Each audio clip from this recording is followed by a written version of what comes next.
morning, everyone.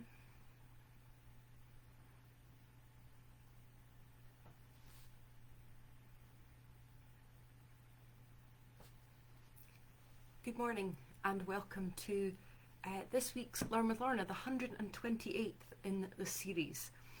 My name is Lorna Steele-McGinn. I'm the Community Engagement Officer with the Highland Archive Service. The Highland Archive Service has 4 archive centres across the north of Scotland, in Inverness, Portree, Fort William and Wick, sharing the historic documents of the north of Scotland. This series is brought to you by High Life Highland at no cost to the viewer. High Life Highland is a charity registered in Scotland and there's no payment or subscription required to take part in this series of events.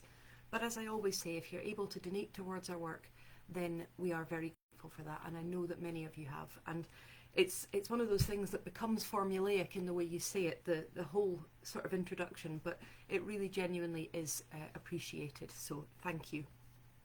It's nearly the end of the year, just one more episode before Christmas, and yes, I've taken the Christmas jumper to a whole new extreme this week. What you can't see is it says on the back Merry Swizmas, which is excellent. I thought if I wasn't going to be bright and colourful and sort of 80s looking for Artists and Art Week, then when could I be? So the episodes over the next couple of weeks will be going out. Next week will be live and the following 2 will be pre-recorded, and that's obviously just so I can take some time off over Christmas.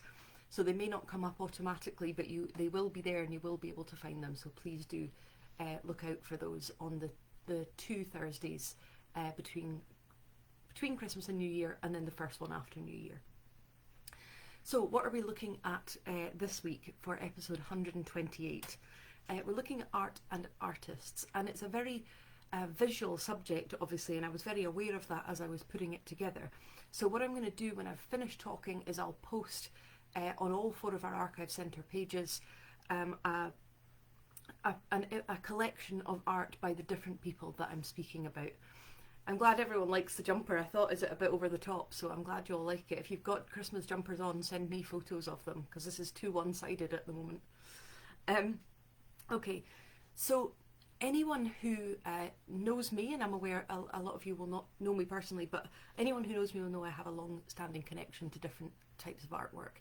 My dad's an artist, my sister, grandparents artists, and this week I got a piece of artwork as a gift that left me in tears. So it's a subject that I'm connected to. If you've been following me since the beginning, you maybe will have seen some of the pictures that sit in my house as well. So I was quite looking forward to pulling this one together, but I was also thinking, A, that it would be challenging to communicate such a visual subject just through words, but also I wasn't really sure how much artwork we had within the collections. I knew several big collections, but beyond that I wasn't really aware how much what it, and the extent would be. But as I started to pull it together, I realised the sheer extent of artwork in the collections, and so I'm going to split this into different types of artists and how they're represented.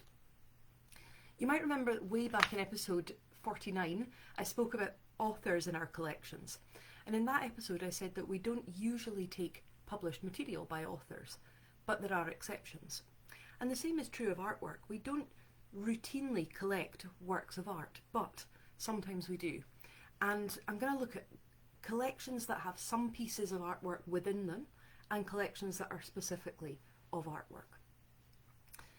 So first of all, let's have a look at some of the drawings and sketches and paintings which are dotted through our family and personal collections. I'm not talking about things like huge oil paintings that are of landscapes and cattle in mountainous scenes that those families might have had on their walls. I'm talking about the small kind of private personal pieces created by individuals as a hobby, or particularly as a self-improving activity. In the past, across centuries, both men and women would often carry a sketchbook or a pencil or a small paint box with them, and they would have spent many hours whiling away time practicing their skills, practicing techniques and replicating what they saw, whether that was a still life or a portrait or often a landscape that they would copy as they moved around.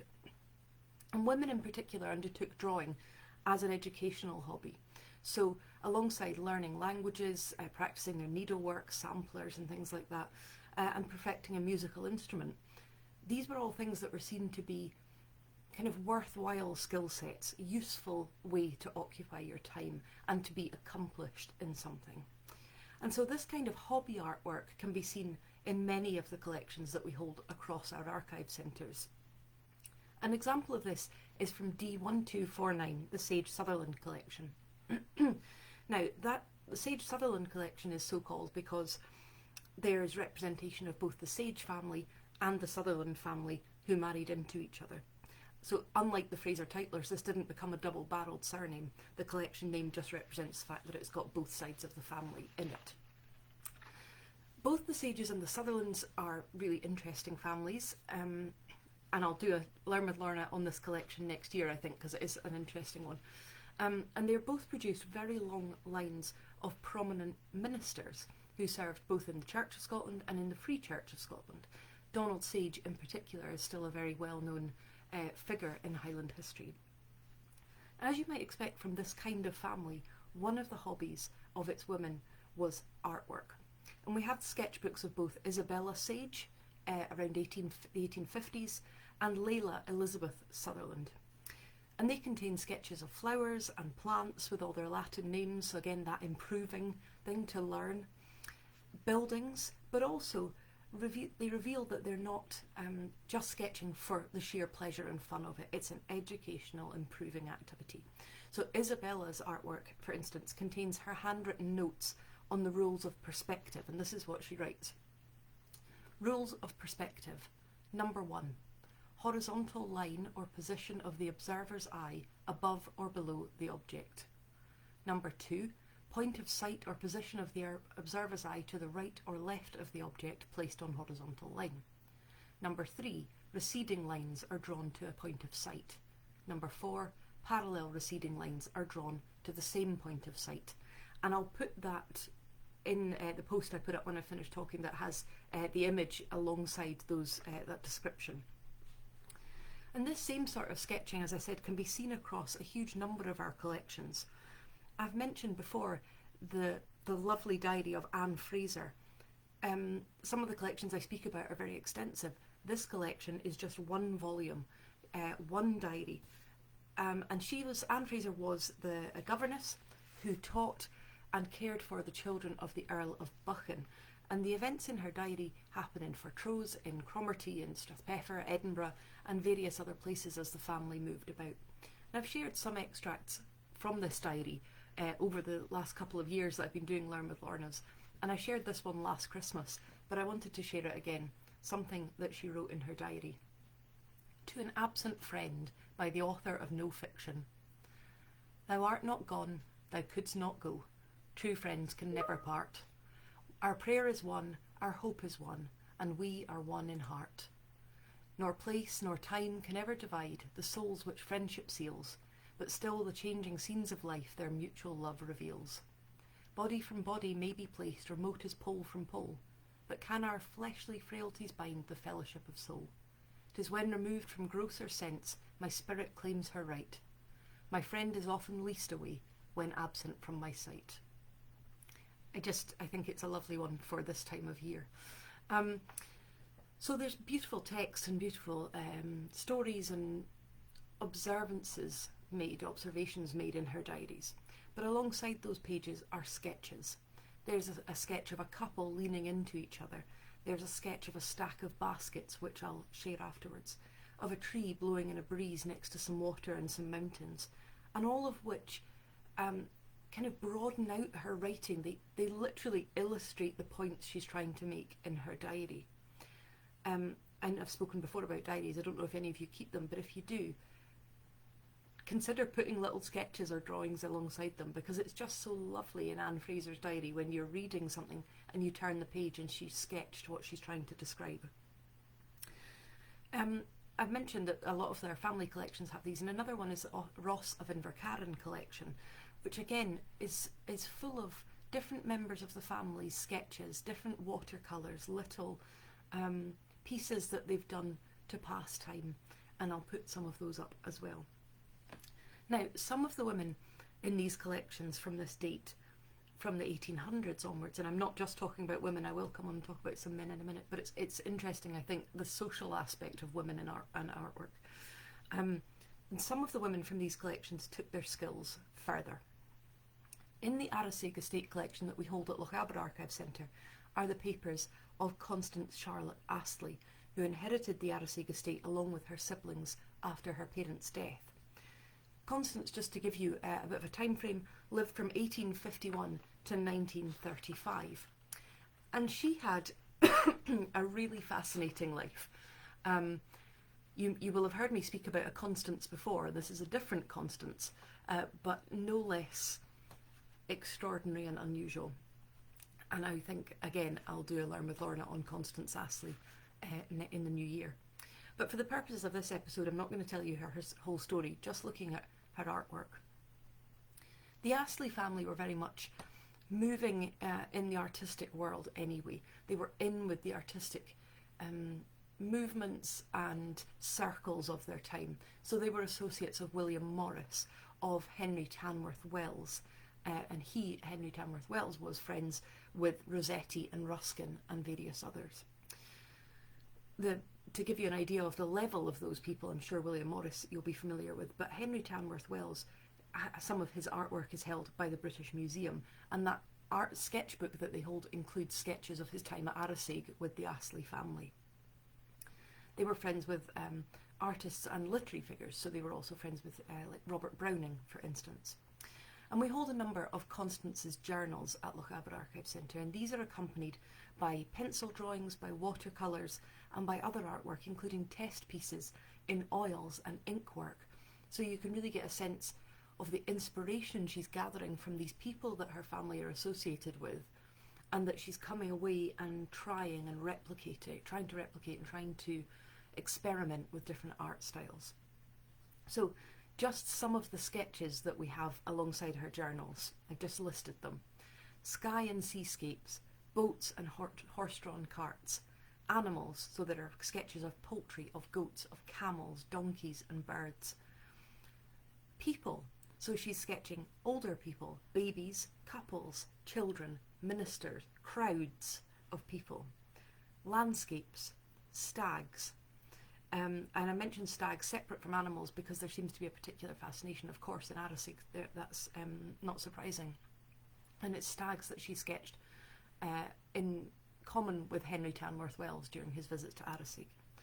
She sketched events such as concert audiences, sports like golfers and fishermen, and buildings. So a really diverse range. This is someone trying out different mediums, but also different subjects. And it's something I just hugely admire, that people can do landscape and still life and portrait and animals. It's such a wide range. And her broad outlook on life and her broad interest found another outlet in travel. So Constance travelled widely across Britain, but also in Europe, and she did a world trip to New Zealand and back. And on each of these journeys, she drew and she painted, as well as keeping that diary writing up. So we have a wonderful and a visual written record of her trips. So for instance, New Zealand in 1897 to 1898, we have her diaries alongside her illustrations. And in 1997, 100 years after those New Zealand diaries were written, they were published alongside her watercolours and alongside the photographs taken by Margaret Shane, who was her travelling companion and I think her lover, but I want to be sure on that before I do the Learn with Lorna on Constance's life. And so the book was published and was sold, and it's entitled Constance Astley's Trip to New Zealand, 1897 to 1898. So her artwork in the long run did become well known, as did that of Mary Fraser Tytler. And I've spoken briefly about Mary before. She married the artist G.F. Watts, who was a very successful artist of the 19th century who went by the nickname of England's Michelangelo. And the Fraser Tytlers are another family who painted and drew and sketched amongst their many skills. They are such a fascinating and broadly skilled family, And both the men and the women sketched and drew and painted, and again I'll put some of these pictures up. I want to talk particularly about Mary, because we hold some of her correspondence in D766, the Fraser Tytler collection. And as with Constance, Mary was a writer, a diarist and an artist, but in addition, and perhaps most famously, she was a potter. And one of the things I'm absolutely not going to go into at length here is some of the struggles that women have faced over centuries to become professional artists. And Mary studied at the world-famous Slade School of Fine Art before going on to train under the Parisian sculptor Aimé Jules Dallon. She did produce pottery while she was at the family home of Aldowry next to Loch Ness, but most famously her pottery work is associated with Compton in Surrey, where she moved with her husband and where they set up the Compton Pottery and the Watts Gallery Artist Village, which is still very much going strong today. You might remember earlier this year I filmed an episode with antiques expert Mark Hill for the Antiques Road Trip. And the Compton pottery is one of his areas of interest, and so I was absolutely delighted to drag him along to our strong rooms and show him some of Mary's life in the Highlands before she settled in Surrey. It was quite funny because it was not what he had come in for at all. He'd come in to talk about mental health records, but I happened to know that this was an area of interest of his, so I grabbed him by his arm, which he probably wasn't expecting, and said, come with me, come to the strong room, I can tell you more about Mary Watts or Mary Fraser Tytler. So that was great fun. If you want to find out more about Mary's work and her husband G.F. Watts, then the Watts Gallery website has more information about both of their lives and their artwork. And so Mary moved beyond that kind of upper class hobby artwork and made it a profession, albeit she still had a decent bank account behind her and a successful artist husband as well. We also have others who took their artwork into a professional world in our collections. I've spoken before about the fantastic MacDonald Sisters collection in Skye and Loch Alsh. That was Learn with Lorna 31. So all I'm going to say, if you want to learn more about that particular collection, which is probably our biggest artist collection, is to go and watch Learn with Lorna 31, where you'll get the full story. But there are other artists represented in Skye and Loch Alsh as well, including Alistair and Andrew McMorran and David L. Roberts. And I was amazed when I was putting this together. There's an image by Andrew, by Alistair McMorran, that I've known for a long time in our Skye and Loch Alsh collections.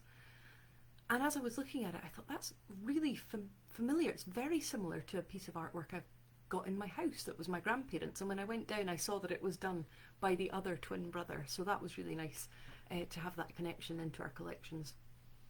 So there's work by the McMorran twins, but also, as I mentioned, by David L. Roberts. Dr. David L. Roberts and his wife Marion set up the Orbost Gallery in Skye in the 1970s. And from there they painted numerous really evocative pictures of Skye, particularly landscapes, in oils and in watercolours. I'm going to talk primarily about David, but I wanted to just highlight Marion's beautiful work because she continues to produce that, and that can be seen on her website if you just search Marion Roberts artist, and you'll see what I mean about those sweeping, evocative Skye, very sort of what you picture in your mind's eye when you think of the West Coast landscapes. But in terms of the connection to Skye and Loch Alsh Archive Centre, I want to talk about the work of Marion's husband, David L. Roberts. And I think there was an artist called David Roberts, and I think that's why he's known as David L. David L. Roberts was an artist with an extensive interest in and knowledge of both architecture and history.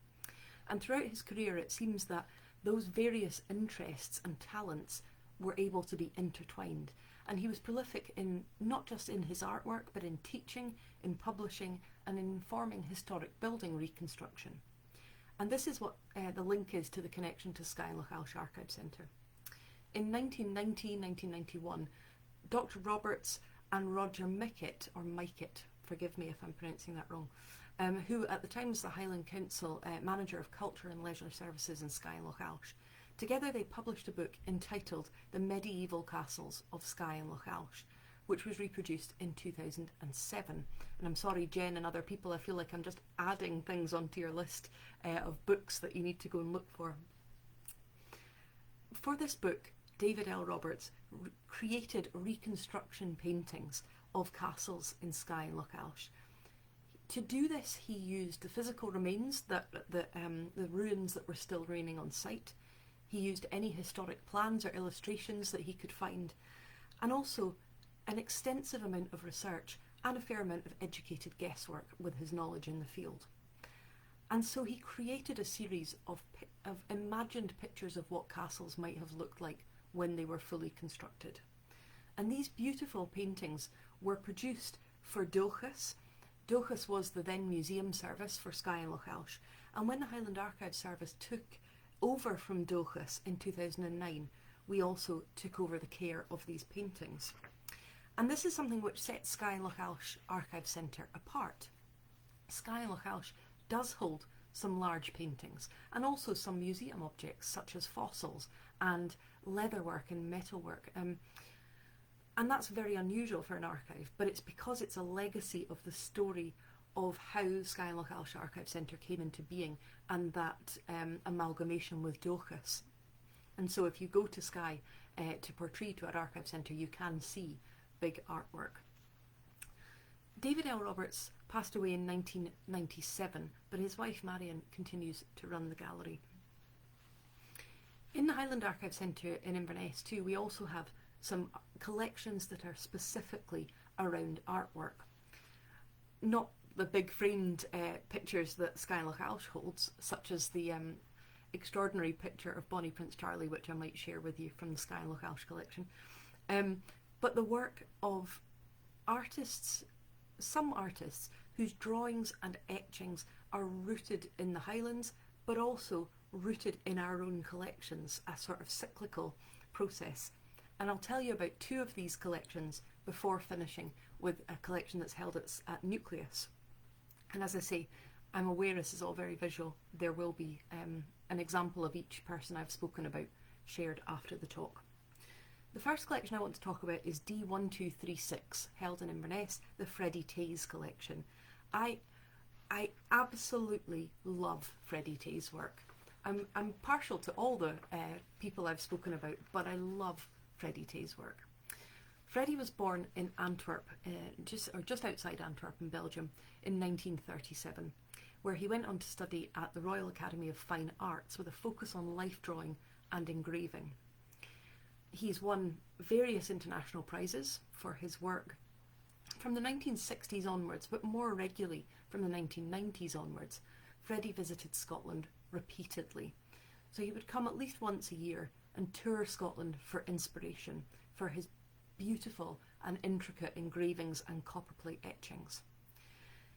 He just brings things to life, so buildings, people, landscapes are just brought out by under his hand, and I love them.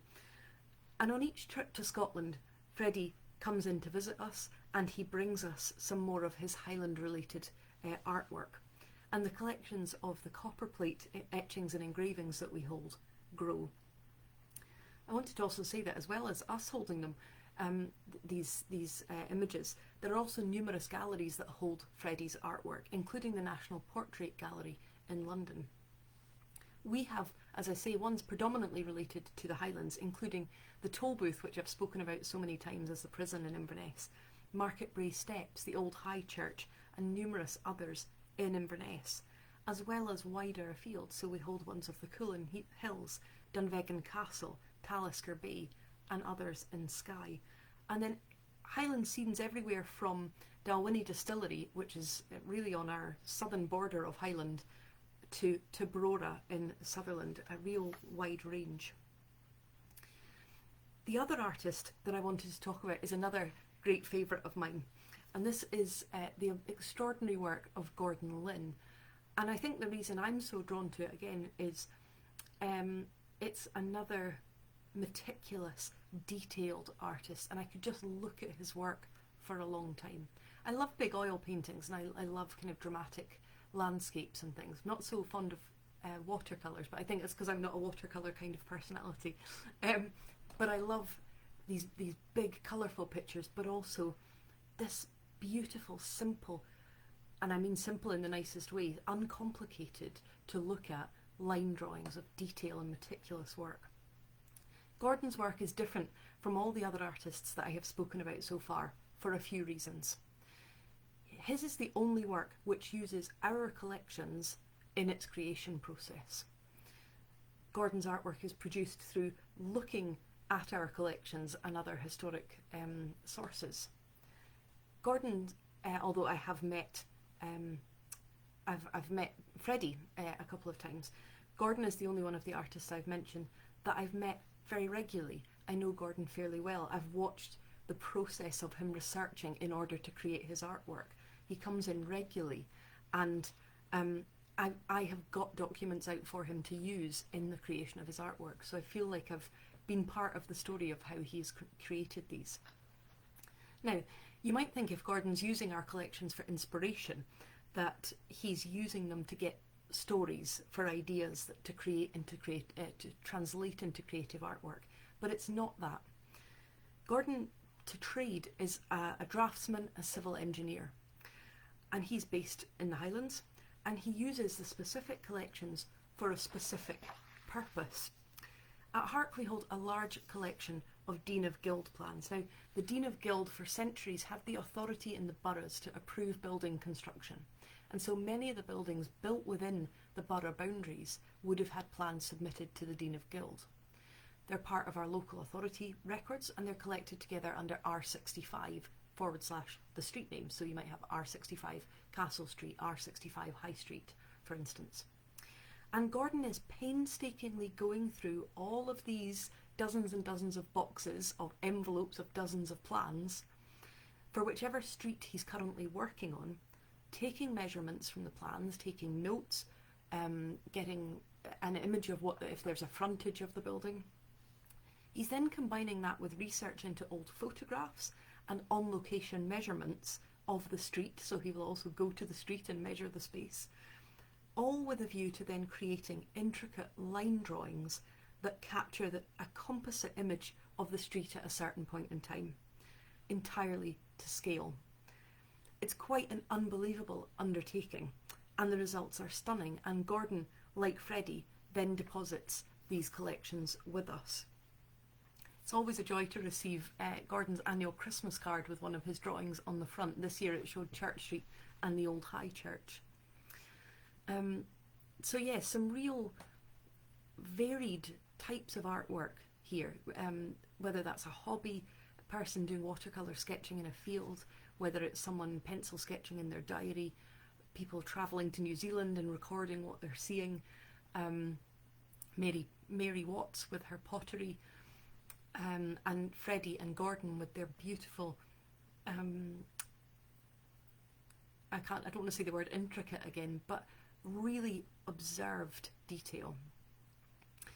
Finally though, I wanted to finish by talking about an entire artistic company rooted in the Highlands and very much associated with the Highlands, Caithness Glass. Caithness Glass was founded in 1961 by Robin Sinclair.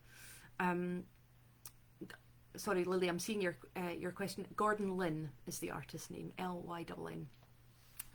Caithness Glass was founded in 1961 by Robin Sinclair, and it aimed to give employment to people in the east of Caithness, as Dounreay was doing in the west, but also while providing a product for tourists to take home and using the landscape of Caithness as inspiration. So they created glass that the colour of the glass was echoing the colours that could be found in the Caithness landscape. The company initially made glasses and vases and bowls in Harrow Hill in Wick in a small glassworks, but they were something that they were to become very well known for and much more famous for. And if I had time I would pause and see if you all typed in the right answer, but I'd better crack on. Caithness Glass became known for their paperweights. And this is how the team at Nucleus summarised this for me, the creation and early years of Caithness Glass. In 1962, Paul Isart joined the company as a training officer. He was a world-renowned paperweight designer and trained two apprentices, Peter Holmes and Willie Manson, in paperweight design and manufacture. They were one-off designs, however, It wasn't until 1968 and the arrival of Colin Terrace as the head of Caithness Glass's design and engraving studio that paperweights began to be manufactured in large numbers. Terrace worked with Peter Holmes on experimenting with abstract designs that could be reproduced in large quantities. In 1969, Colin Terrace launched the Planets, a set of 4 abstract paperweights depicting Mars, Mercury, Saturn and Venus in a limited edition of 500. In 1970 there was a second planet set, Uranus, Jupiter, Neptune and Earth, and one called Orbit, all limited again to 500, as well as the first unlimited edition paperweight, Moonflower. Moonflower remains the most successful paperweight ever made by Caithness Glass and was produced right through to 2000. The 1970s saw paperweight design evolve into millefiori and lampwork included in designs. Then a larger team began engraving the outside of the paperweights. Combining an internal design with engraved design on the outside became a speciality of Caithness Glass. The paperweight's designer's initials appeared on the bottom of each paperweight, along with the number of paperweights in that edition. Helen MacDonald from Latheron joined Caithness Glass as a trainee engraver at the age of 16. She designed her first paperweight in 1978 and went on to become one of Caithness Glass's most prolific designers. She transferred to the new Perth site in 1985, and she is known for her floral designs. In 2001, she launched a new series of paperweights inspired by the work of Vincent van Gogh. The company gained a royal warrant from Queen Elizabeth, the Queen Mother, in 1968, and you may remember in previous episodes I've spoken about that deep connection that the Queen Mother held to Caithness, particularly because of the Castle of May. And over the next 10 years the company expanded. They opened new sites in Oban and in Perth. And also in the 1970s, Dennis Mann of Caithness Glass started to design and make the Mastermind Trophy, which he has continued to do in the 50 years since, despite now being in his late 80s and no longer at Caithness Glass. So there you go, next time you're watching Mastermind, the design of the Mastermind Trophy came out of Caithness Glass. Caithness Glass closed their Wick factory in 2004. They still have a site in Crieff, and that was exactly where I was in August 2014 when I got my job at the Highland Archive Centre. I had a phone call from Fiona, my line manager, offering me the job. It was my birthday and I was standing in Caithness Glass in Crieff. So there you go, another connection. So although Caithness Glass no longer operates in Caithness, there is still glass making in Caithness. Northlands Creative Glass, which is established in Leibster in 1995 and has provided training for lots of others, for lots of new and up-and-coming glass workers, including this extract here that, again, the team at Nucleus wrote for me. Carlyn Sutherland from Leibster is an artist and designer mainly working in glass. She originally trained as an architect at Edinburgh College of Art and the University of Edinburgh. She began working in glass in 2009 when her research into the topics of place and attachment took her home to Leibster and to her enrolment on a masterclass at Northlands Creative Glass. She has since gone on to exhibit nationally and internationally. One of Carlyn's artworks is on display in the Nucleus foyer. She was commissioned by the Nuclear Decommissioning Authority to create a piece of public art. And this is how it's described. The building is heavily influenced by the cultural and physical landscape of Caithness, as well as the quality of the light. And so in response to this, Carlyn Sutherland created a series of mirrored glass panels using water from local rivers in place of deionized water during the silvering process. The panels hang on a north-south axis in the reception area at an angle which allows the raking morning light to be redirected more deeply into the space as the sun moves around the building. So really nice that we kind of come full circle with the artists, Lorna, finishing with a piece of artwork that's been created in Caithness that sits in the Nucleus foyer. And of course we continue to work with artists. We often have artists coming in looking at our collections for inspiration, for ideas, for taking some small aspect and then transforming it with the skills that they have. For instance, at the moment in Skye, we have a collaboration with the artist Caroline Deer. If you want to find out more about that, have a look at the Skye Lochailsh Archive Centre Facebook page, and that'll tell you more about Caroline's amazing work and what Catherine has been doing with her. So perhaps there's more than you might think in our collections to do with art and artists. And I hope I've done a visual subject justice.